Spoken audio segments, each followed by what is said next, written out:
Well, we get knocked out of the Challenge Cup. Let's hope that we don't get knocked out of the League Cup today.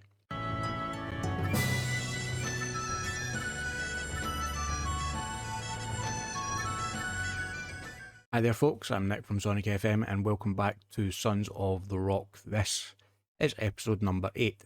2 games coming up today. First off at home to Dundee in the Betfred League Cup and then away to Montrose in the league. There's only been one game since last episode and that was in the Challenge Cup against Airdrieonians. We get beat 1-0. It was rather disappointing because A, we were at home for that, and B, that's a cup that we realistically had a chance to do well in. Look at it shows the match stats. We were the better team.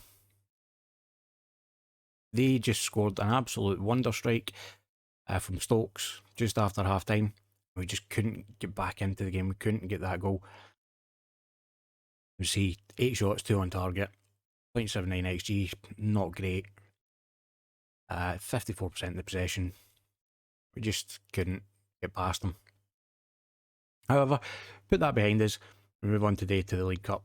We're in the second round, and if we win, we're in the quarterfinals. So we'll get straight into the first game then.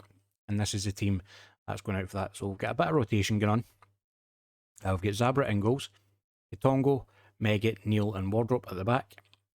Elito, Hawkshaw and Forbes and midfield. Frizzell further forward on the right, with Spence and Dangana as the strikers. It's rotation mainly for fitness levels and to get some game time into some of the more fringe players like Elito, Hawkshaw and Forbes and Spence and Neil as well for that matter. We are the underdogs in this game. As I said, Dundee are playing in the league above us. They're a better team. They're a professional team. They're a full-time team.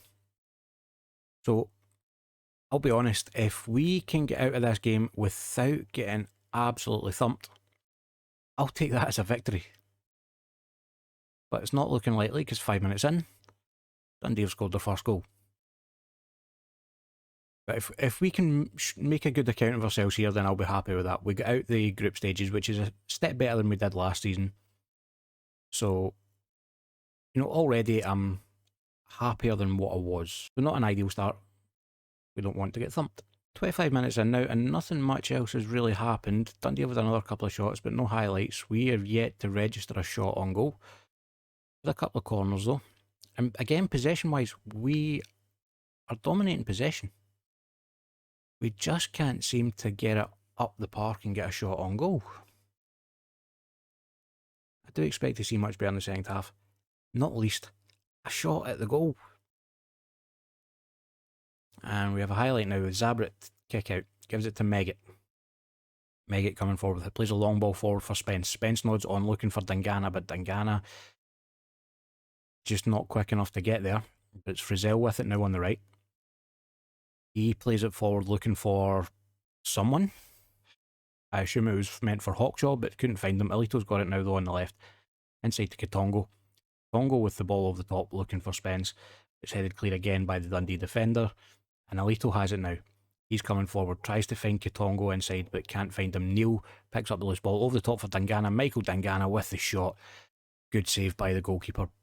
Dangana really should be scoring there though. Corner comes in from Forbes. And Spence was up there at the back post, but it completely misses him and goes away for a throw-in. It's another throw-in on the left-hand side now for Dundee. Ball forward. Neil just completely stands still. But coming shot goes wide. What was Neil doing there? He didn't even attempt to jump for the ball. Right, so 65 minutes in. Substitution time. Elito, you are having an absolute shocker. So what I think we're going to do with you is we're going to move Kitongo forward to there. Bring Knight on. Switch him and Wardrobe over. Frizzell, you're not having a great game either. What I think we'll do with you is we'll put Spence out there and bring Moffat on. And I could quite easily substitute 3 or 4 other players, but I don't have that many players, that many substitutions available to me. Orbs, you're not having a great game, so we're going to bring Hunt on for you. And that's our 3 changes. Our fate is now in the hands of the footballing gods. 10 minutes to play, nothing much else has happened. We've still only had 1 shot on goal. It was on target, to be fair. And we could beat 1-0, but I'm not happy with the performance, but I'm not overly disappointed with the defeat. It was only 1-0. We avoided a hammering, although some shock results. Hamilton have put Celtic out. That's a shock result. But 1-0, I'm not overly disappointed. We weren't expected really to do much in that tournament. It's be competitive as a board expectation. We did get knocked out in the second round rather than reaching the third round, which is what the board wanted for the Challenge Cup. So now all that's left is the league and the Scottish Cup. And speaking of the league, we have the next game coming up against Montrose, so we'll be back in just a second with the team for that game. And we're back now with the team for the game against Montrose. And it is as follows. Zabrit is in goals. Kitongo, Megget, McGeever and Wardrope at the back. Kirkpatrick and Carswell in midfield. Moved Ethan Ross further forward. We've got Ross and Frizzell as our wide men, behind Moffat and Dingana up front. Moved Ross out wide, further forward to the wing, just a bit of an experiment, see if we can get a bit more out of him from up there. He's played okay. 3 goals, 3 assists from 7 appearances. I would like to see a bit more from him. So kick-off time, and a minute into the game we have a highlight, and it's Kitongo throws the ball into Ethan Ross. Ross gives it back to Carswell, who plays it out wide to Wardrobe on the right. He gets it in, and Michael Dingana for his 5th goal of the season. 1.5 minutes into the game. That's what you love to see. Now, Montrose are by no means a bad team. They're currently sitting 4th in the table, or they were before we scored that goal. And they made it to the playoffs last season, where, if you remember correctly, they were absolutely demolished by Falkirk. And Michael Dingana loves to play right on the shoulder. Quite a few of his goals, it's been like a offside call. I mean, I'm not complaining. He can play wherever the hell he likes as long as he scores goals. Corner now. Ross plays it into Kirkpatrick. Kirkpatrick, and there's that bullet shot from Jordan Kirkpatrick. He has got some left peg on him. Again, unaware of that when I signed him. He never mentioned it. I mean, he could have. When he signed the contract, he could have, said, by the way, boss, I've got a rocket for a left foot. But I'm glad that he's shown it, as we're coming forward again. All over the top by McGeever, but Jimenez, the Montrose goalkeeper, comes out to claim that one. He plays the ball forward, and Rennie's get through the defence. That is a bit of a problem. Our centre-backs are still not the quickest in the world. And that is the very definition of Route 1, and that is something that we struggle with, is that ball over the top. Our defenders just can't get back. So 10 minutes in, 2-1 now. Half an hour gone. Not much else has happened. We're playing quite well. Not disappointed in our performance so far.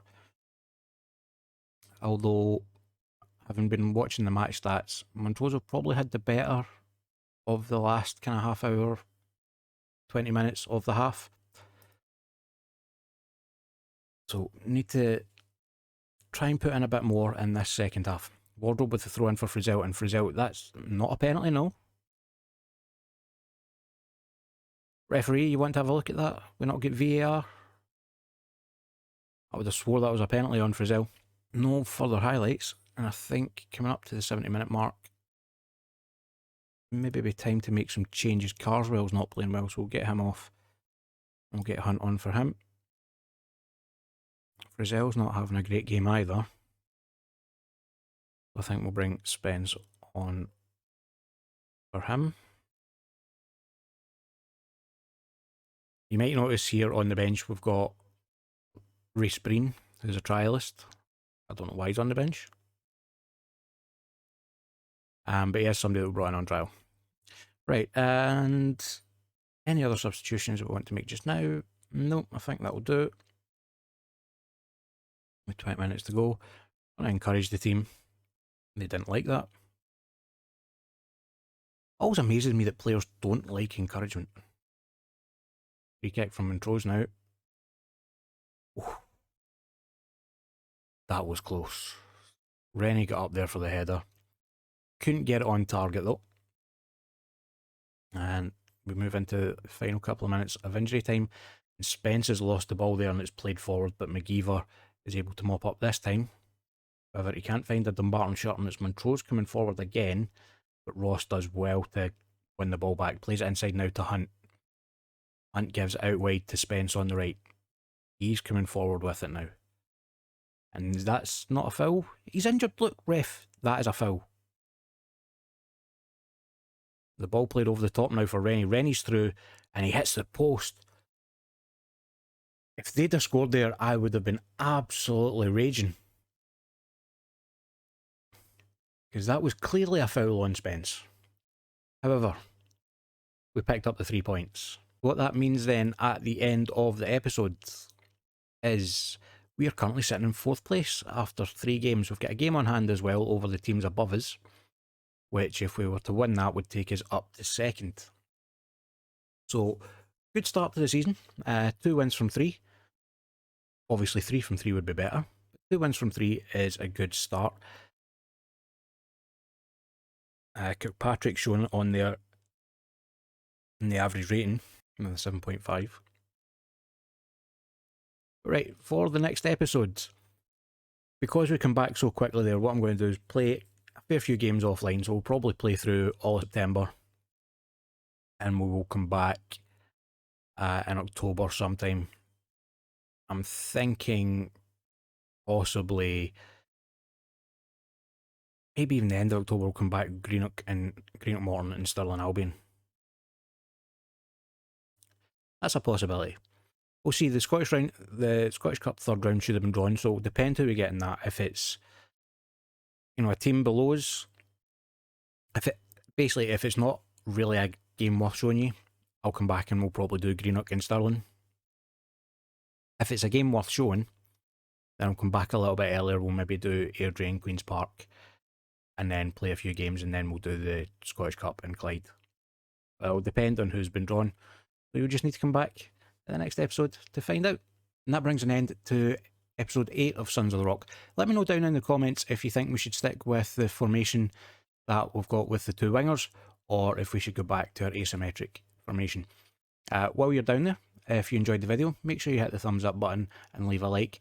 And if you haven't already, subscribe to the channel and ring the notification bell to make sure you don't miss any videos going forward.